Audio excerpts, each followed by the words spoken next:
Dobrý den, přátelé. Tohle je krátké video, v kterém vás chci pozvat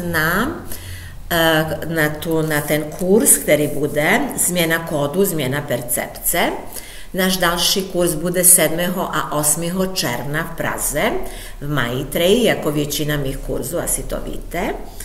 A cvičení bude předtím ještě, to bude ve čtvrtek 22. května od 2 do 17 hodin. A chci vysvětlit, co je co. Takže tohle cvičení, které bude za pár dnů, 22. května, je pro lidi, kteří už dělají změnu kódu a chtějí to procvičovat. Já vím, že většina lidí právě nechce moc cvičit. To je ten problém s tou naší změnou kódu. Dokonce mě donutili lidé, kteří chodí na ten kurz, abych dělala víkendový kurz a během toho jednoho víkendu se hodně cvičí, aby se potom nechodilo na ty zvláštní lekce. No, nicméně ty zvláštní lekce velice doporučuji a dávám je občas, protože je dobře, když se tu naučíte dělat změnu kódu, abyste to potom pod vedením mým nebo jiných zkušených dekoderů, abychom jim takhle řekli, abyste cvičili. Jinak, když máme ta cvičení, tak obvykle na cvičení přijdou i lidé, kteří to už dobře umí, i ty, kteří moc neumí, a oni se nějak navzájem učí nebo si něco předávají. Dále, prosím vás, chci říci něco k té samotné technice toho změny kódu.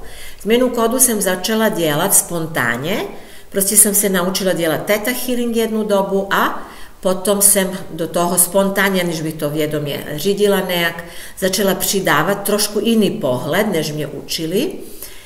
No a hlavná věc je v tom, že já nevěřím, že existuje nějaký vývoj. My se právě nevyvíjíme, my právě to, co děláme, když používáme podobné techniky, my se vracíme k sobě. Teda tu změnu kódu chápu jako techniku sebepoznání, spíš než jako techniku osobního rozvoje. Nicméně nevadí, pokud budeme říkat i osobní rozvoj, to se dneska takhle říká, jenom to není úplně přesně, protože ten rozvoj spíš chápu jako krátký úsek na té cestě zpátky k sobě. Jo, takhle to mám. Takže změna kódu teď bude od 7. do 8. června, 2 dny, v sobotu a v neděli, a tam se naučíte od začátku, jak to funguje, jak tu techniku používat v práci s sebou, jak používat v práci s jinýma lidma. Takže hned během toho víkendu vy budete pracovat i sami s sebou a budete pracovat i s účastníky seminářů a vést je k tomu sebepoznání. Je to technika, které se my ptáme, takže v podstatě je to rozhovor, kde se ptáme klienta nebo sebe samotného na určité věci a kopáme, než přijdeme do určité hloubky, kde už není co kopat. Jinak se v Theta Healingu ta metoda jmenuje technika či metoda hlubokého kopání. Když to najdeme, tak přijdeme potom na city, které jsou vázané na určitou situaci, do které jsme přišli.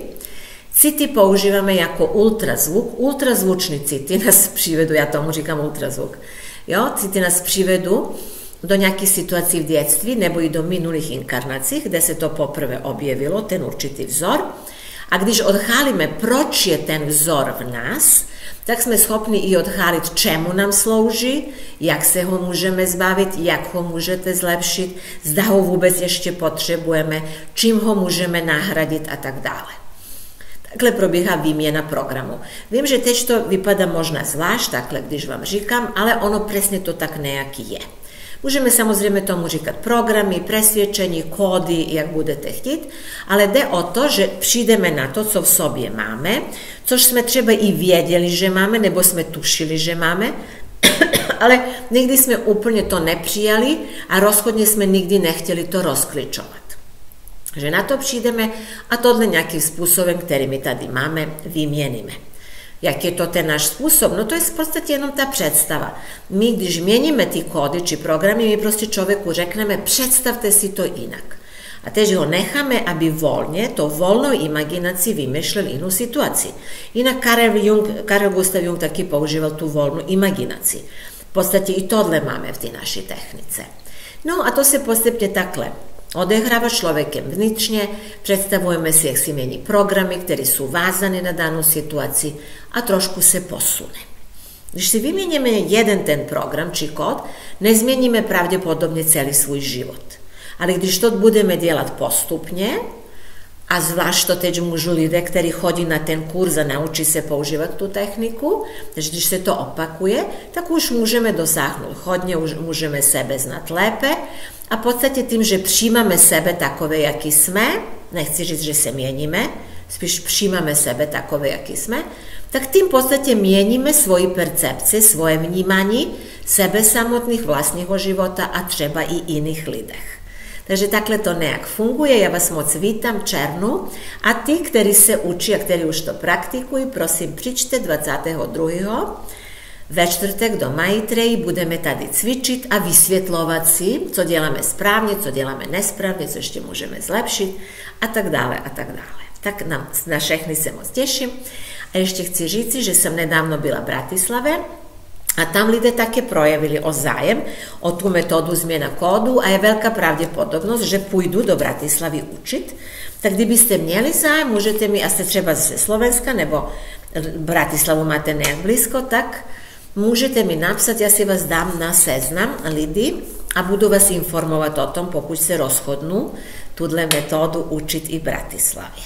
Ovšem můžu učit i jinde, můžete si mě zavolat, pokud máte zájem a nějaký svůj kruh lidí, můžu přijít a předat ty svoje znalosti. Tak se na všechny moc těším.